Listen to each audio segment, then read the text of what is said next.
On ne guérit pas de l'autisme. D'accord. C'est pas une maladie. D'accord. C'est un trouble neurodéveloppemental en fait. D'accord.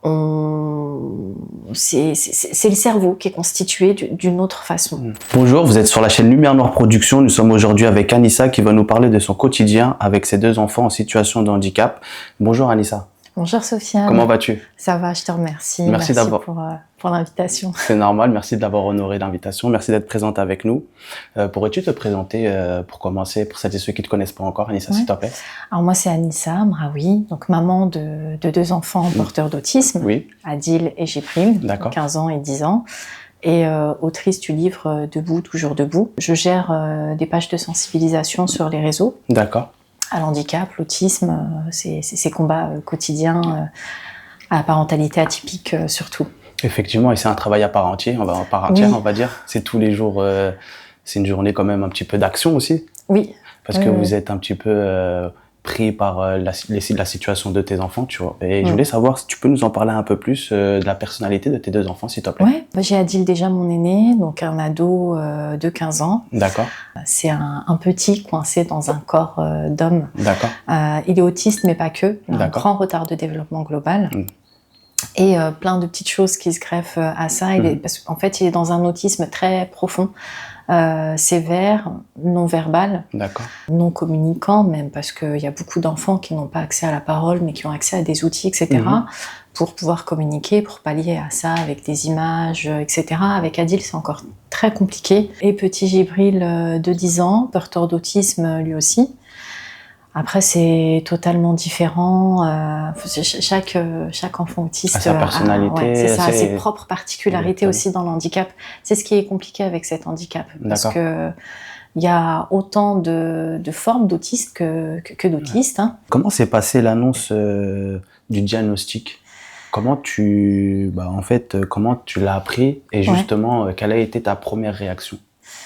Alors pour Adil, je vais commencer par lui parce que pour le coup c'était très différent. Adil, donc jeune maman, hein, je l'ai eu à l'âge de mes 23 ans ou 24. D'accord. Ça a été compliqué pour moi de faire reconnaître qu'il y a un souci. J'ai très tôt senti que au niveau du développement, il y a quelque chose qui n'allait pas.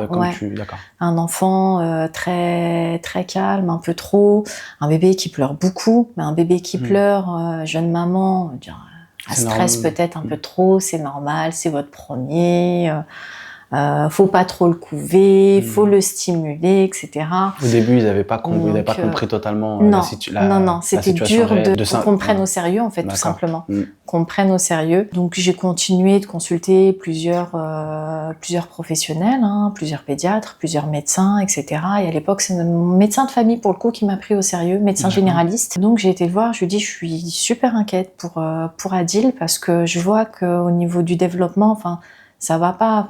Il était à un âge où déjà les petits, normalement, ils explorent à 4 pattes, ils se baladent, tout ça, etc. Ils sont pleins d'énergie. Ils sont pleins d'énergie. Lui, il restait immobile là où je le posais, il ne bougeait pas. Je pouvais poser des choses un peu loin, exprès, quoi. Je mettais des choses colorées, machin.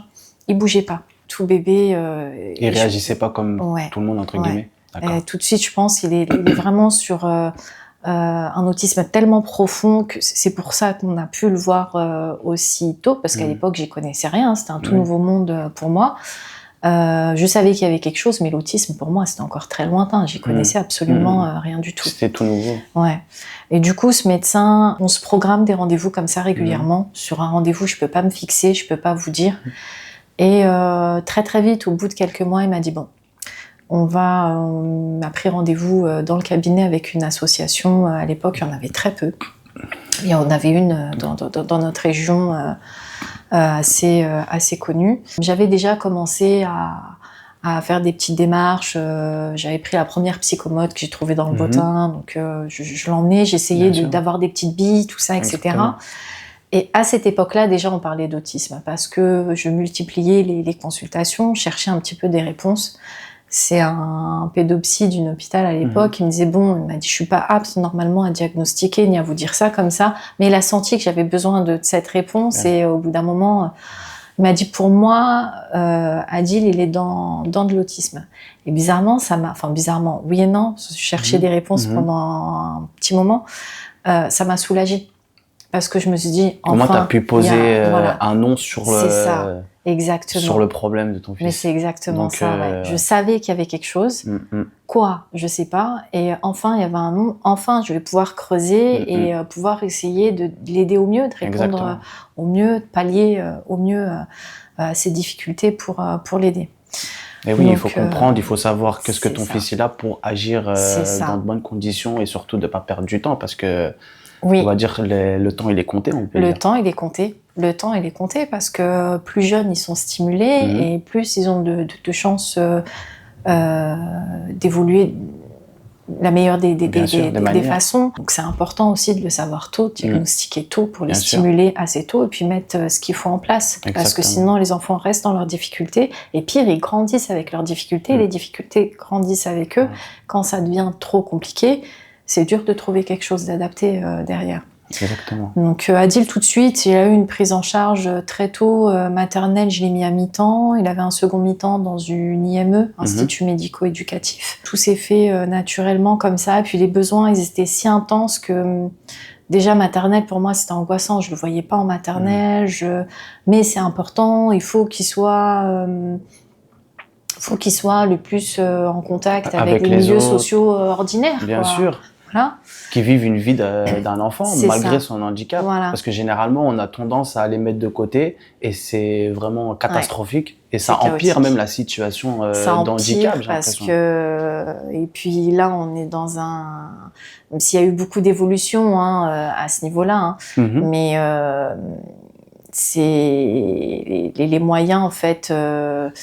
La volonté ne suffit pas. On voit qu'il y a un gros manque d'effectifs. Il faut avoir un suivi. Ouais, les moyens, ils sont pas là. Il y a un gros manque d'effectifs sur place, de formation, enfin, c'est très compliqué. Nous, on est confrontés à ça. Donc, on nous dit, si, il faut, c'est important, allez-y, il faut pousser, il faut machin. Si vous pouvez pas passer par la porte, allez par la fenêtre, etc. Mais quand on est confronté à une maîtresse qui est en difficulté, la VS qui est pas là, matin j'arrive, je dépose Adi, je vois déjà la maîtresse, elle est au bout de sa vie parce qu'elle se dit comment je vais faire. J'ai déjà une classe de plus de 20 gamins à gérer, plus lui qui a besoin d'une présence constante, la VS qui est absente ou qui est pas là à part entière. C'est compliqué. Il y a un manque de personnel. Oui, ouais. Gros manque de moyens global de toute façon, et plus l'handicap, plus on est sur des choses complexes et plus on est confronté à un système avec beaucoup de failles. Et comment t'expliques, Anissa, que dans un grand pays comme le nôtre, il y a des situations, entre guillemets, qui sont catastrophiques? Comment ça peut arriver dans un pays grand comme la France? Je saurais pas vraiment l'expliquer. Pourquoi Il y a surtout un gros problème d'effectifs, comme tu le disais, et de compréhension, j'ai l'impression. Oui. J'ai l'impression qu'ils veulent pas comprendre. Je sais pas s'ils veulent pas comprendre ou si ça demande beaucoup de temps. Ça demande beaucoup de moyens, ça demande beaucoup d'implication. On met un petit peu de côté parce que voilà, on va s'occuper des plus simples, des plus faciles, des plus... Et malheureusement, tout handicap confondu, plus c'est complexe, plus ça demande des moyens humains, et moins il y a d'effectifs. C'est fou. Exactement. Moins il y a plus on a besoin, moins ils sont présents. C'est ça la difficulté de... Et c'est dans tout. Là, on parle d'école, d'inclusion, mais domaine de la santé, c'est pareil. Domaine de la santé, et je parle même pas des loisirs, on est loin de tout ça. Moi, juste avoir une vie sur l'essentiel, quoi. Voilà, on demande de la dignité. La dignité pour nos enfants, pas... Et comment ça s'est passé aussi pour ton deuxième fils? Alors, pour le deuxième, Djibril. Djibril. Ouais. Pour le deuxième, Djibril, donc 10 ans, il s'est développé normalement. Sur le coup, pas trop d'inquiétude. Et arrivé à ses 1 an, une grande régression à tous les niveaux. Là où il commençait à prononcer des petits bouts de syllabes, tout ça, etc. Ça commençait à disparaître petit à petit. Il y avait beaucoup, il marmonnait à longueur de temps. C'est ce qui nous a tout de suite interpellés. C'est toute la journée, il marmonnait, c'était des toute la journée. Il était un peu dans son monde, il parlait un peu... un petit peu dans son monde. Comparé à Adil, ça a toujours été un enfant très curieux. D'accord. T'as vu là tout à l'heure en arrivant? Oui. Là, voilà. Donc plein très curieux, il veut toucher à tout, il veut et oui, plein d'énergie. C'est un enfant plein de vie, vraiment qui déborde beaucoup. Quand il est content, il est très content. Il déborde de vie, c'est ça qui est important aussi malgré. C'est ça. Oui. Ouais, c'est un enfant très lumineux. Et comment vous arrivez à faire face justement à ces difficultés de tous les jours? Est-ce que vous avez un moment, ton mari et toi, Non. où vous soufflez, par exemple? C'est très compliqué. Moi, c'est ces jours de répit, surtout l'association Tes Vacances. Donc, c'est une association. Je sais pas si tu as vu le film Hors Normes. Ça te dit quelque chose ou pas? Non. Un film de Nakache et Toledano. Non. Non. Alors, c'est un film en fait qui retrace l'histoire de 2 associations.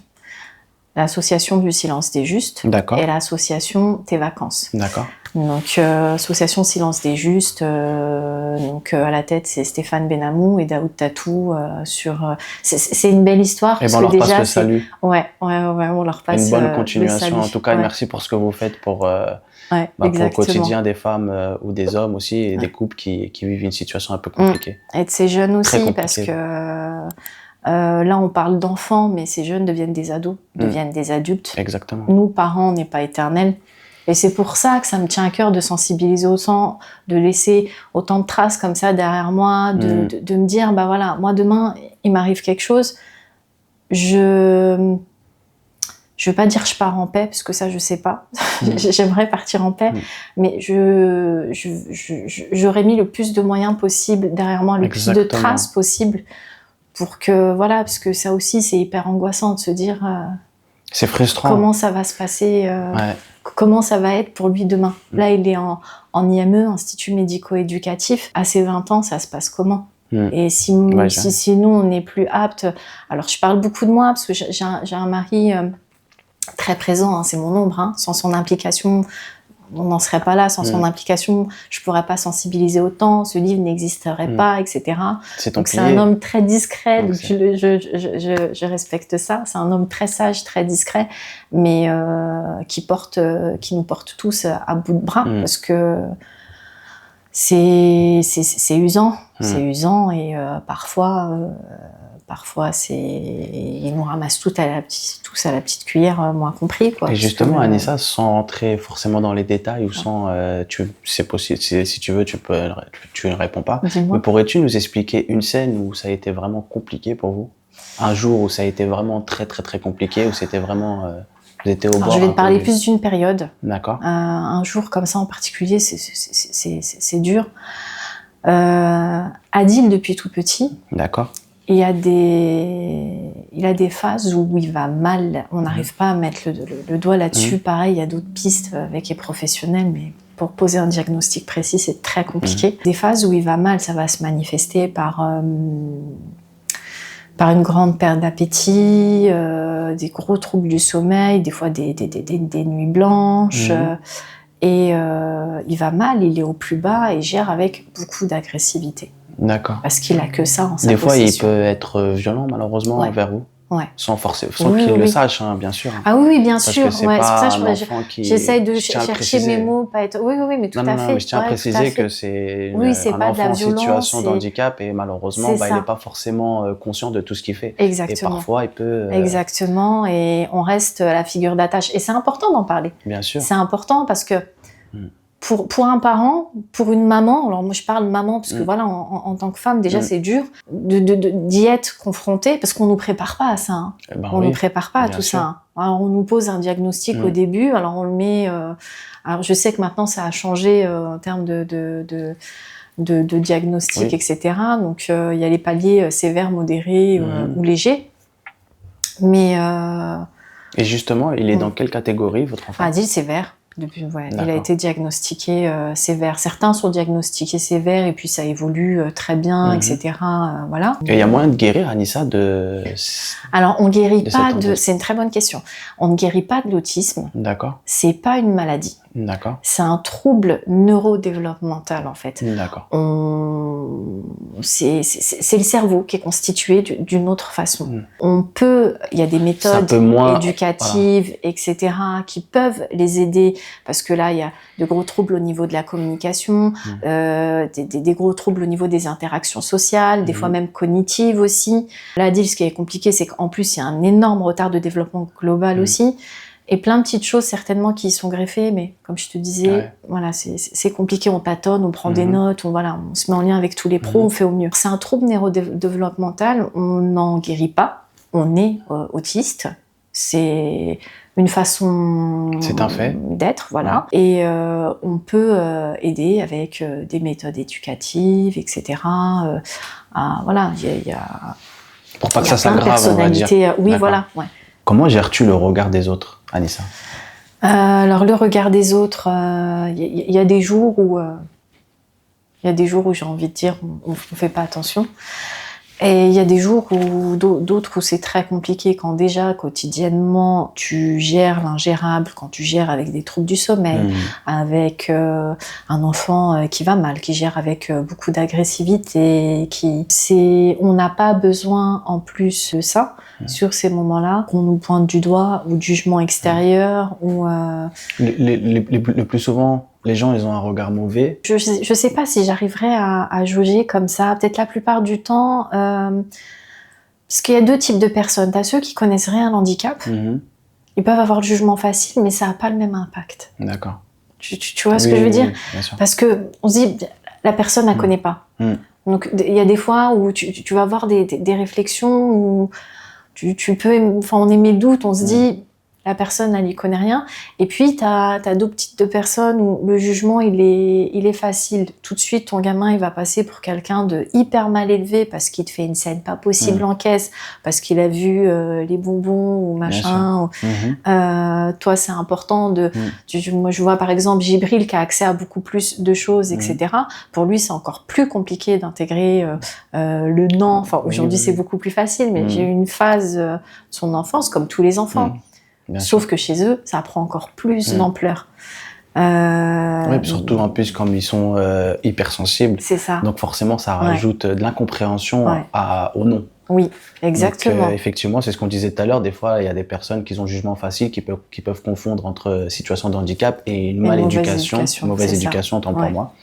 Donc c'est pour ça qu'on est là justement pour expliquer les situations des parents ou des frères et sœurs justement qui ont des proches en situation de handicap pour qu'ils comprennent. Et justement, c'est le but aussi de l'interview. Et je voulais savoir, Anissa, à quel moment t'as voulu écrire un livre? Parce que t'as écrit un livre Debout, toujours debout, justement. Et à quelle période, si on peut le montrer même justement, s'il te plaît.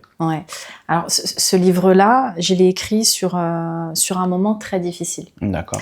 Tu sais, Sofiane, on pense, on a tous nos épreuves dans la vie, handicap ou non. Et on pense que les gens gèrent peut-être pas ne souffrent peut-être pas de la même façon que nous. La douleur, c'est universel. Tu vois, la douleur, c'est... Chacun la ressent chacun la ressent dans son épreuve, dans sa vie. Voilà. Le plus important, pourquoi je parle de ça, parce que le fil de tout ça, le plus important dans tout ça, c'est qu'est-ce qu'on en fait. Cette souffrance. Cette douleur. Voilà. Et c'est beau ce que je viens de dire. Vous n'avez pas intérêt à la couper, les gars.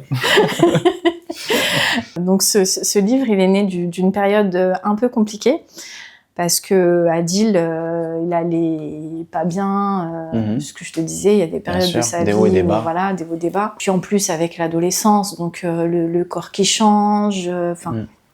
Ça a dû énormément le perturber. Ça a duré plus d'1 an comme ça, où clairement on voyait plus le bout.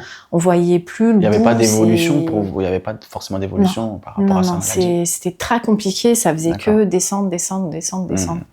Sur cette même période, j'ai ma grande sœur, qui je fais un hommage là en début du livre, Samia. Est tombée gravement malade. D'accord. Ça a été très vite, très court, en moins d'1 an, elle est partie, paix à son âme. Paix à son âme. Ça a été très difficile parce que on la voyait clairement partir sous nos yeux et on avait du mal avec ça, on n'y croyait pas trop. Enfin, c'est dur, c'était trop soudain. Ouais. C'était trop soudain. Et pour moi, ça a été très compliqué parce que de me déplacer, déjà, je me déplace pas facilement. Parce que Adil, sur ces moments-là, on est 2, mais on serait pas trop d'être 3 ou 4. Vraiment. Et puis, il y a Jibril aussi, qui subit tout ça malgré lui. Même si on essaye de le préserver au mieux, il y a le petit frère qui subit tout ça malgré lui. Donc, pourquoi je parle de ça? Parce que j'étais très frustrée. Mes enfants, ils ont des besoins intenses. C'était une période très particulière pour Adine. J'avais envie de passer du temps aussi avec ma grande sœur. Ou sur les périodes où elle était plus fatiguée, plus faible, tout ça, etc. On essayait de la préserver au mieux parce qu'elle veut profiter de son mari, elle veut profiter de ses enfants. Nous, on est nombreux. Donc voilà. J'ai été très frustrée sur cette période. Et justement, ça t'a un peu délivré d'écrire et d'exprimer un petit peu ça m'a ton beaucoup, quotidien. J'ai commencé au début à faire des petites phrases. des petits machins comme ça sur le téléphone, sur mon PC. J'avais pas, je pensais pas du tout à un livre au départ. Mais c'était une façon d'extérioriser un petit peu. Voilà, d'extérioriser un petit peu. Ton quotidien. Ouais, c'est ça. Parce que derrière tout ça, il y a aussi moi. Et oui, parce que tu es une femme avant tout, avant d'être une mère, avant d'être... C'est ça. Et Anissa, qu'aimerais-tu que les gens comprennent mieux sur ton quotidien? Et surtout quand des parents vivent une situation difficile comme les situations de handicap de tes enfants?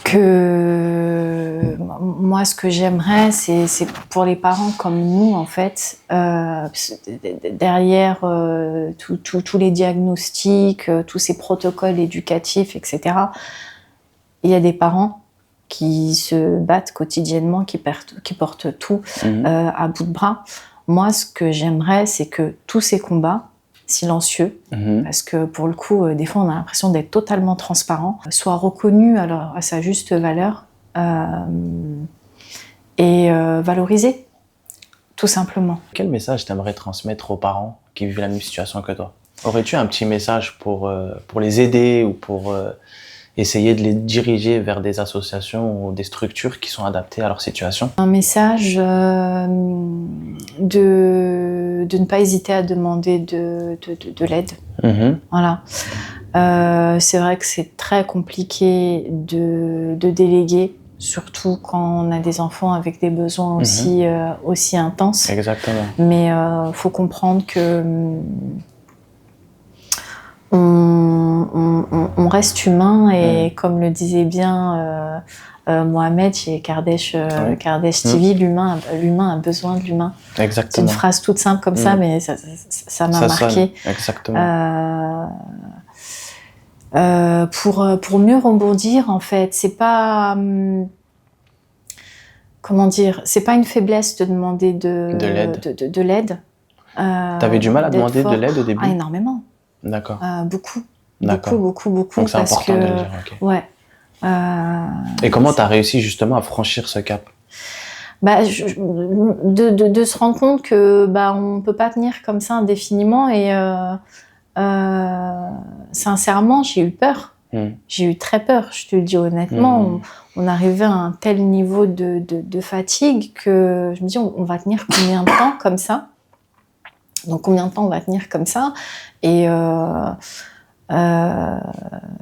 j'ai pas envie, parce que j'ai pas demandé d'aide, parce que j'ai pas voulu parler, que mes gamins ils en payent le prix, quoi. Donc il faut pas être dans la solitude, mais plutôt dans l'ouverture. Même si c'est très compliqué, parce que tout nous pousse à nous isoler.